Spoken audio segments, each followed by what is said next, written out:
남편은 3남매 중 막내였지만 누구보다 다정하고 싹싹한 사람이었습니다. 큰 누나와 형이 있어도 부모님 일을 가장 먼저 챙기는 건 늘 그였죠. 주변 사람들조차 막내가 효자다라며 칭찬했을 만큼 성실했고 따뜻했습니다. 하지만 제가 결혼을 결심한 이유는 따로 있었습니다. 저희 집에 인사 왔을 때 남편은 한없이 밝고 싹싹했거든요. 어른들 앞에서 공손하면서도 제 가족들에게 따뜻하게 다가오는 모습. 그런 그를 보며 생각했어요. 이 사람과 결혼하면 따뜻한 가정을 꾸릴 수 있겠구나. 그렇게 믿고 결혼했어요. 하지만 결혼 3년이 지난 지금 명절만 되면 제가 기대했던 남편의 따뜻함은 사라지고 오직 효자 아들만 남아 있었습니다. 이번에도 추석 연휴가 되기 전날 저희 부부는 일찌감치 시댁에 도착했습니다.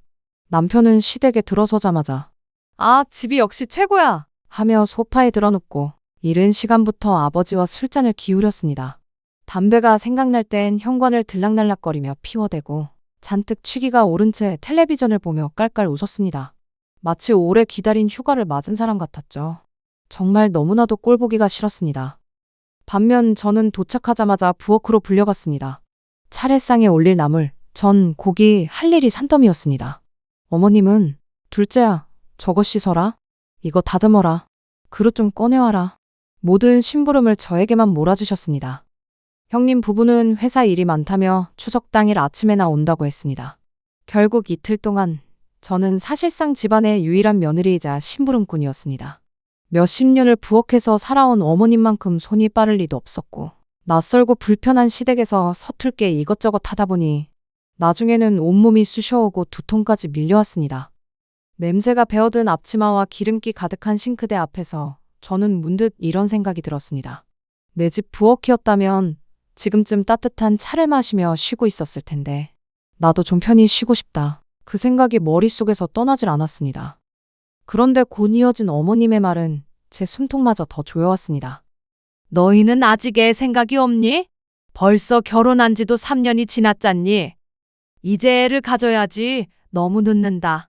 큰애도 애가 벌써 초등학교 다니잖니? 너희도 서둘러야 하지 않겠어? 어머님, 저 사람이 술도 담배도 너무 많이 해서요. 조금 줄여야 하지 않을까 싶어요. 얼마 전에 건강검진을 받았는데 의사 선생님도 술이랑 담배를 꼭 줄여야 한다고 하시더라고요. 아휴, 내 시아버지도 술, 담배 좋아했어도 이렇게 세 남매 다 낳았다. 아무 문제 없어. 괜한 걱정이다. 부엌에는 어머님과 나 단둘뿐이었습니다. 그 짧은 대화가 내 어깨를 무겁게 짓눌렀습니다. 내 불안과 고민은 순식간에 사라졌고 잘못은 온전히 내 몫이 되어버렸습니다. 말없이 채소를 씻는 손끝이 자꾸 떨렸습니다. 누구에게도 기대지 못한 채 그저 부엌 한쪽에서 나 혼자 작아지고 있었습니다. 추석 아침, 형님은 아이의 손을 꼭 잡고 도착했습니다. 어머님은 손주를 보자마자 얼굴이 활짝 펴지셨고 우리 집이 이제야 환해지는구나. 아이고, 우리 예쁜 강아지 왔어? 할미가 얼마나 기다렸는데? 할미 안 보고 싶었어? 라며 웃음을 터뜨리셨습니다. 그 순간 저는 괜히 더 초라해졌습니다. 마치 아이가 있어야만 인정받는 것처럼 느껴졌으니까요. 모두 함께 차례를 마치고 나니 제 마음은 벌써 친정을 향해 바빠지기 시작했습니다. 속으로는 이제 드디어 친정에 갈 수 있겠구나 하는 기대가 차올랐지요. 며칠 동안 시댁일로 몸도 마음도 지쳐 있었지만 친정에 가서 부모님 얼굴을 보고 잠시라도 편히 웃을 수 있을 거라 생각했거든요.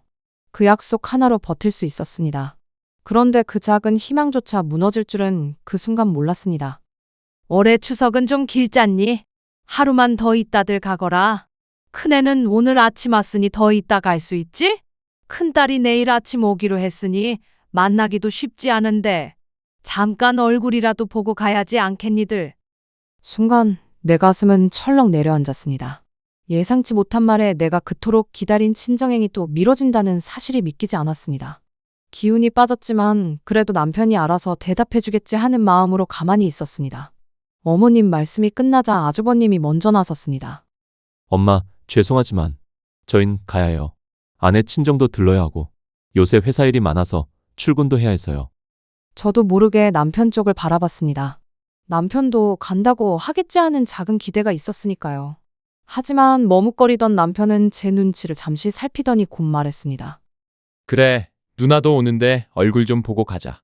어머님 댁은 내일 아침에 일찍 가면 되잖아. 그 순간 조금 전 아주버님의 발언이 그렇게 멋져 보일 수가 없었습니다. 아내의 마음을 먼저 헤아리고 당당히 말해주는 그 모습이. 그래, 남편이라면 저래야지 하며 속으로 씁쓸히 웃었습니다. 같은 부모에게서 나온 형제인데 왜 이렇게 다를까? 한 사람은 밝고 명랑한 효자, 또 다른 한 사람은 무뚝뚝하지만 아내를 먼저 생각해주는 사람. 방에 들어온 남편은 제 반응을 살피듯 조심스레 말을 이어갔습니다. 부모님이 저희까지 가버리면 적적하실 테니 우리라도 남아있어야 한다는 이유였죠. 그 순간 제 마음속에서는 수많은 말이 치밀어 올랐습니다. 적적하다는 이유 하나로 내 부모님은 또 미뤄져야 하는 걸까?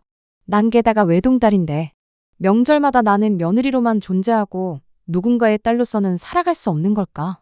말하고 싶었지만 끝내 입 밖으로는 나오지 않았습니다. 내 마음을 털어놓는 순간 남편과 큰 싸움으로 번질 것 같았기에 저는 끝내 입을 닫을 수밖에 없었습니다. 다음 날 아침에 온다던 형님네 부부는 차가 막혀 오후가 되어서야 도착했습니다. 남편은 매형을 보자마자 반갑다며 술자리를 이어갔습니다. 나는 남편을 붙잡아 속삭였습니다. 우리 언제 가? 아침에 오신다더니 이제 오셨잖아? 우리도 친정에 가야 할 거 아니야? 조금만 기다려. 이제 막 왔는데. 어떻게 바로 가. 잠깐만 더 있다 가자. 결국 친정으로 향한 건 해가 저문 뒤였습니다. 술에 취한 남편 때문에 저는 지친 몸을 이끌고 일까지 마친 뒤에도 결국 운전까지 맡아야 했습니다. 옆자리에 남편은 술에 취해 깊이 잠들어 있었습니다. 친정에 도착해 부모님을 보자 참았던 긴장이 스르르 풀리며 눈물이 날 것 같았습니다. 이곳에서는 비로소 쉴 수 있겠구나. 그런 안도감 때문이었습니다. 엄마는 고생했다며 저와 남편을 앉혀 음식을 차려주었고 제 옆에 앉아 제 등을 토닥이며 말했습니다. 명절마다 내가 제일 힘들지. 이제는 엄마 집이니까 편히 좀 쉬어. 그제야 온몸이 무너져 내렸습니다. 하지만 남편은 여전히 이곳에서도 시댁에서처럼 한가로이 술잔을 기울이며 웃고 있었습니다. 시댁도 친정도 그에게는 그저 쉼과 힐링의 장소일 뿐이었습니다. 나는 그 모습을 보며 또 한 번 깨달았습니다. 내가 그토록 기대했던 다정한 남편은 더 이상 존재하지 않는다는 것을. 효자 아들이라는 껍데기 뒤에 가려진 무심하고 이기적인 모습만이 남아 있었습니다. 남편의 싹싹한 모습에 반해 결혼을 결심했지만 명절이 될 때마다 드러나는 그의 진짜 얼굴에 나는 점점 지쳐가고 있었습니다. 부부라는 이름으로 함께 서 있지만 그 길이 과연 같은 방향일까? 나는 문득 깊은 의문에 잠겼습니다. 누군가의 아내로 며느리로 살아가는 동안 나라는 사람은 점점 뒤로 밀려나 있었고 내 마음은 아무도 모른 채 상처만 쌓여갔습니다. 내가 기대했던 따뜻한 가정은 점점 멀어져만 갔고 나라는 존재는 이 집안에서 점점 투명해지고 있었습니다. 이 관계를 끝까지 붙잡아야 할지 아니면 나를 위해 새로운 길을 선택해야 할지 명절의 끝자락에서 나는 또다시 스스로에게 물을 수밖에 없었습니다. 여러분이라면 이런 상황에서 어떤 선택을 하셨을까요? 오늘의 이야기가 마음에 닿았다면 구독과 좋아요, 알림 설정으로 공감극장 늘 함께 해주세요.